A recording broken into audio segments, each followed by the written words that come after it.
Sylvia Plath was a dynamic American poet who used the painful events in her life as inspiration for her poetry that made her very well known in the literary community. She was born on October 27, 1932, in Boston, Massachusetts, to Otto and Ariella Plath. She also had a brother named Warren, who was born 3 years later.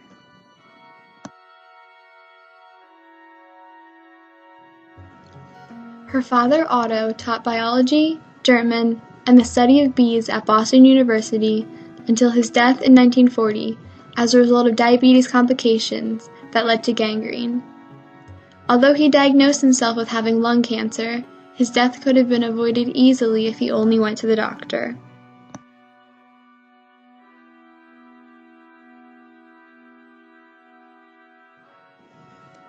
Only 8 years old when he passed away, Sylvia's life was still greatly impacted by his death.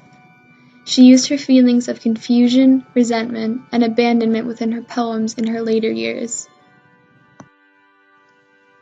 As a young girl, Sylvia excelled greatly in her academics and was published in the Boston Herald when she was 8 years old. She frequently liked to write in her journal about the small details in her days that would eventually help to inspire her to write poetry throughout the rest of her life. Sylvia was offered a scholarship in Northampton, Massachusetts to Smith College and also went to Cambridge University after she finished studying at Smith. While in Northampton, she focused on her writing by learning how to incorporate specific elements of poetry into her works in order to reach absolute perfection. In addition to poetry, Sylvia also enjoyed writing short stories, but often faced rejection by many magazines. This did not deter her from writing, and she continued to express herself through her poetry and stories, and ultimately won many awards and acclaim for her writings. These awards helped her earn a job at Mademoiselle magazine as an editor while she was still a student at Smith College. After receiving a rejection letter from Harvard for an English class, Sylvia had her first suicide attempt. In 1953, she tried to kill herself by taking sleeping pills, but she was found 2 days later after her mother contacted the police to create a search party for her. This event in her life was a turning point that led to her severe depression, but also served as a great stimulation for her poetry. While she was recovering, she reapplied to Smith College and began to work again in her goal to perfect her writing. Sylvia graduated from Smith summa cum laude and was also awarded a scholarship to study in England at Cambridge University in 1954. While in England, Sylvia had many romantic relationships that caused her intense heartbreak until she met fellow poet Ted Hughes at a dinner party. Although she was involved with another man, she had an affair with Hughes and fell in love with him.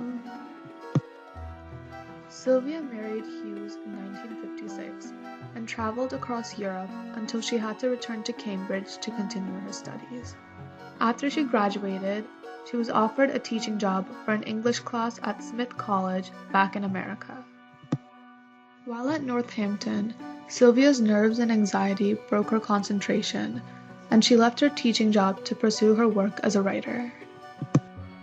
In 1958, she began to wonder if Hughes was unfaithful to her after he did not pick her up after her last English class. They moved to Boston during the summer, where Sylvia worked at Massachusetts General Hospital and wrote her most famous short stories, The Daughters of Blossom Street and Johnny Panic and the Bible of Dreams. While in Boston, Sylvia took classes at Boston University and had the ability to focus on her writing. Sylvia became pregnant in 1959 and moved back to England with her husband and gave birth to her daughter, Frida, in April of the following year. Life as a new mother did not allow her to have as much time as she previously did to write. In the year after her daughter was born, Sylvia only had time to write 12 poems. In 1960, she became pregnant again, but suffered a miscarriage and a ruptured appendix that confined her to bed rest, but allowed her to produce a novel and eventually earn a contract with The New Yorker. In 1962, Sylvia became pregnant again and gave birth to her son Nicholas in January. Inspired by motherhood, Sylvia began to write powerful poems that would be her most successful works in her life. Although her writing began to prosper, her marriage began to fall apart. Sylvia once again suspected her husband of being unfaithful. They tried to amend their relationship, but chose to separate in 1962. In the following month, Sylvia wrote poems furiously and produced works like Daddy and Lady Lazarus, which are some of her most recognized pieces of writing. In December, Sylvia moved into an apartment with their children.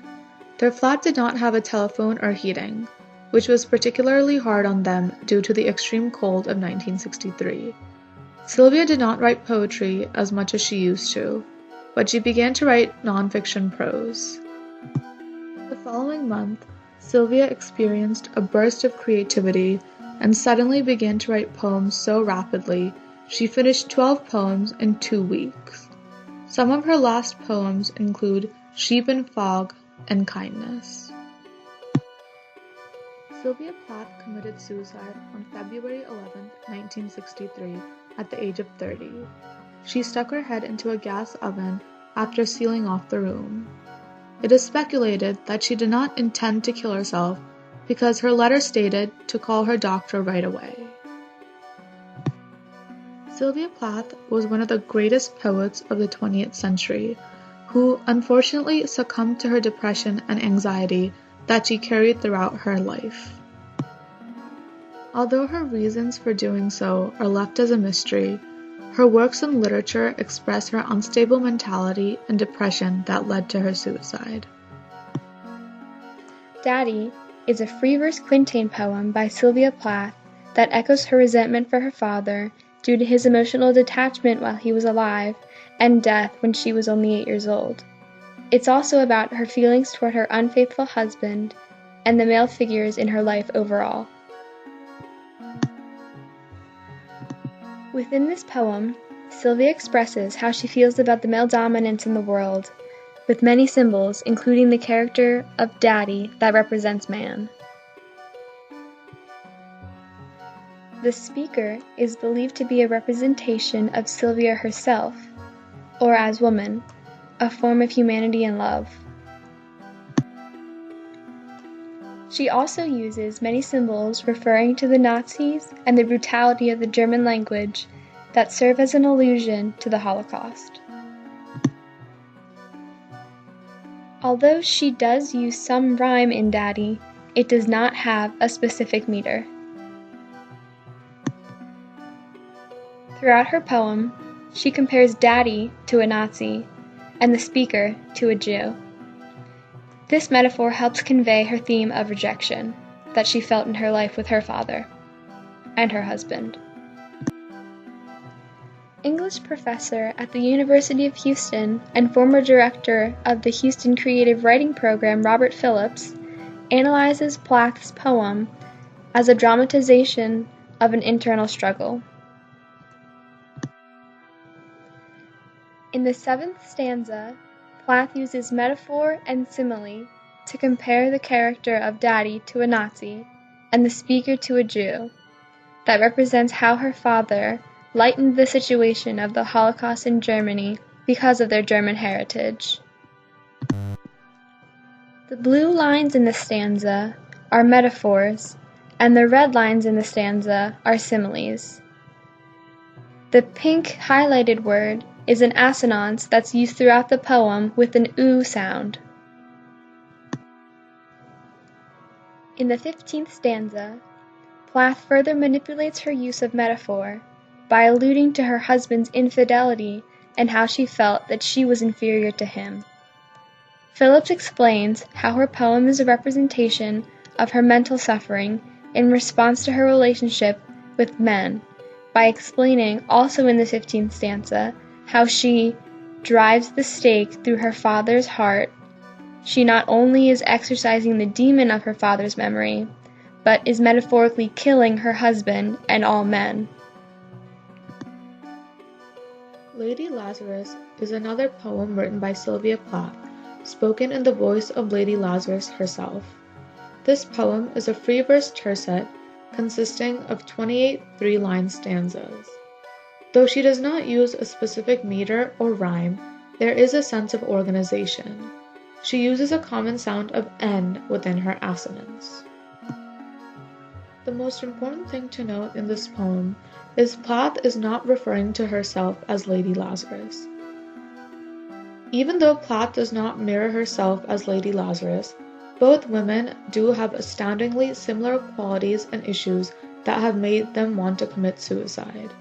Both are extremely depressed, disturbed, and suicidal.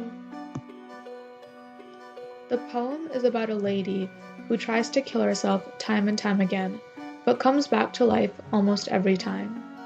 Lazarus refers to Lazarus of Bethany, who was resurrected by Jesus himself after his 4-day burial. Hence the title, Lady Lazarus, a lady who comes back to life almost every time she tries to kill herself. The narrator begins by saying she has done it again. Every 10 years, she manages to commit this unnamed act. She considers herself a walking miracle with bright skin, her right foot a paperweight, and her face as fine and featureless as a Jew linen. She addresses an unspecified enemy, asking him to peel the napkin from her face. She also compares herself to a cat with 9 lives and has just completed her 3rd attempt to die. The first death occurred when she was 10, accidentally. The second death was intentional. She did not mean to return from it. Instead, she was as shut as a seashell until someone tried to call her back. She does not specifically identify how either death occurred. She believes that dying is an art like everything else, and she does it very well. Each time it feels real, and it is easy for her. What is difficult is the dramatic comeback, and she feels as though it has to be extravagant and theatrical. For the rest of the poem, she talks about the feeling she gets through trying to kill herself, and continues to compare herself to a Holocaust victim, finally ending it with saying, "I rise with my red hair," meaning she manages to come back every time she has attempted to kill herself. Susan Gruber, an American author and professor at Emerita of English and Women's Studies at Indiana University, characterizes Lady Lazarus as a person wresting the power of persecution from him and turning it against herself.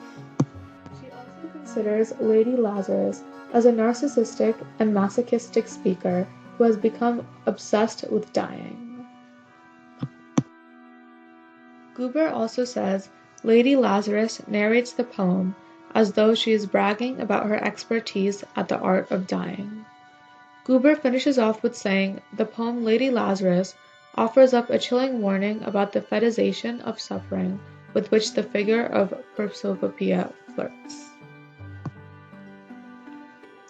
Although Sylvia Plath's life ended prematurely, she graced literature with her astounding poetry and is now considered one of the greatest poets of her generation.